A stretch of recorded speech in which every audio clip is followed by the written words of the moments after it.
നമസ്കാരം, ഗിരീഷ് സാറാണ്. +1 improvement time table ഒഫീഷ്യലായിട്ട് അനൗൺസ് ചെയ്ത് കഴിഞ്ഞ ദിവസം നമ്മൾ ആദ്യമായിട്ട് നമ്മളത് കൃത്യമായിട്ട് പറഞ്ഞിരുന്നു ചാനലിന് മുമ്പിൽ. ഇതുപോലുള്ള അപ്ഡേറ്റ്സ് നിങ്ങൾക്ക് കൃത്യമായിട്ട് കിട്ടാൻ നിങ്ങൾ എന്തായാലും ഫോളോ ചെയ്യുകയും സബ്സ്ക്രൈബ് ചെയ്യുകയും ചെയ്തേക്കുക. എന്തായാലും ടൈം ടേബിൾ വന്നു.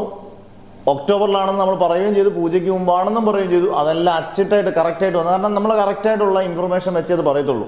ഇപ്പോൾ ടൈം ടേബിളിൻ്റെ ഏറ്റവും വലിയ രസം 12-ാം തീയതി തുടങ്ങും. അതായത് ഒക്ടോബർ 12-ാം തീയതി ഫിസിക്സോടുകൂടി ഐശ്വര്യമായിട്ട് അങ്ങ് തുടങ്ങുകയാണ്.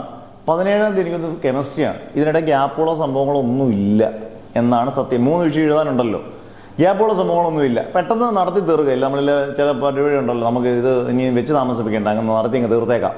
ഒരു 2 ദിവസം ഗ്യാപ്പൊന്നും ഇടത്തില്ല. കാരണം അങ്ങോട്ട് പോകും തോറും ഗവൺമെന്റിനെ കുറ്റം പറയാൻ പറ്റുമെന്ന് ചോദിച്ചാൽ കുറ്റം പറയാൻ പറ്റത്തില്ല. കാരണം കലോത്സവമുണ്ട്, കാര്യങ്ങളൊക്കെ ഉണ്ട്. പക്ഷേ ഒരു പ്രധാനപ്പെട്ട വിഷയങ്ങൾക്കൊക്കെ ഇപ്പോൾ ഫിസിക്സ്, കെമിസ്ട്രി, മാത്സ് അല്ലെങ്കിൽ ബയോളജി, ഈ 4 വിഷയങ്ങൾക്ക് ഒരു 2 ദിവസമൊക്കെ പഠിക്കാൻ എപ്പോഴും ഇട്ട് കൊടുക്കുന്നത് എപ്പോഴും ടൈം ടേബിൾ അനുയോജ്യമാണ്.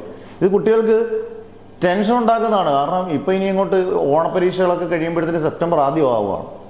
1 മാസം 1.5 മാസം കൊണ്ട് പോലും ഇല്ല. അന്നേരം നല്ലതുപോലെ പഠിച്ചാൽ മാത്രമേ ഗംഭീര മാർക്ക് നിങ്ങൾക്ക് ഇതാത്തുള്ളൂ. നല്ലപോലെ പഠിച്ചില്ലെങ്കിൽ പണിയാകും എന്നുള്ളതിൽ സംശയമില്ല. കാരണം ഗവൺമെൻറ് ഈ ടൈം ടേബിളൊന്നും ഒരിക്കലും ഇനി മാറ്റാൻ പോകുന്നില്ല. കാരണം ടൈം ടേബിളൊക്കെ ഇട്ടാൽ ഇട്ടത് തന്നെയാണ്. അതിന് മാർച്ചിലത്തെ പരീക്ഷ പബ്ലിക് എക്സാം ആണെങ്കിൽ പോലും ഒരു ദിവസം പോലും പലപ്പോഴും പ്രധാനപ്പെട്ട വിഷയങ്ങൾക്ക് കിട്ടാത്ത അവസ്ഥ വരാറുണ്ട്.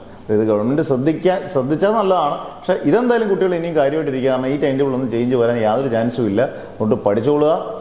ഈ പറഞ്ഞ പോലെ ഗംഭീരമായിട്ട് പഠിച്ചാൽ നിങ്ങൾക്ക് 3 വിഷയം തോറ്റവർക്കൊക്കെ ഗംഭീരമായിട്ട് ഡബിൾ പാസ് മാർക്ക് സ്കോർ ചെയ്യാം.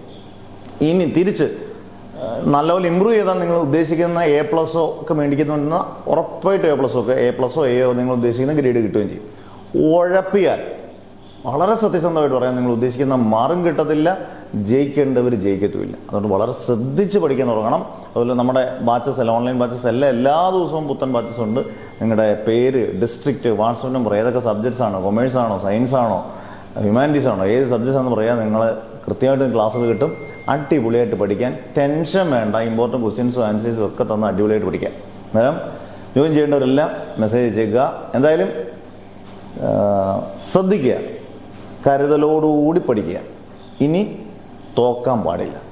നല്ല മാർക്ക് മേടിച്ച് നല്ല ഒരു കോഴ്സിന് പോകാൻ തക്ക രീതിയിൽ പഠിച്ച് റെഡിയാക്കുക. Okay, never ever give up.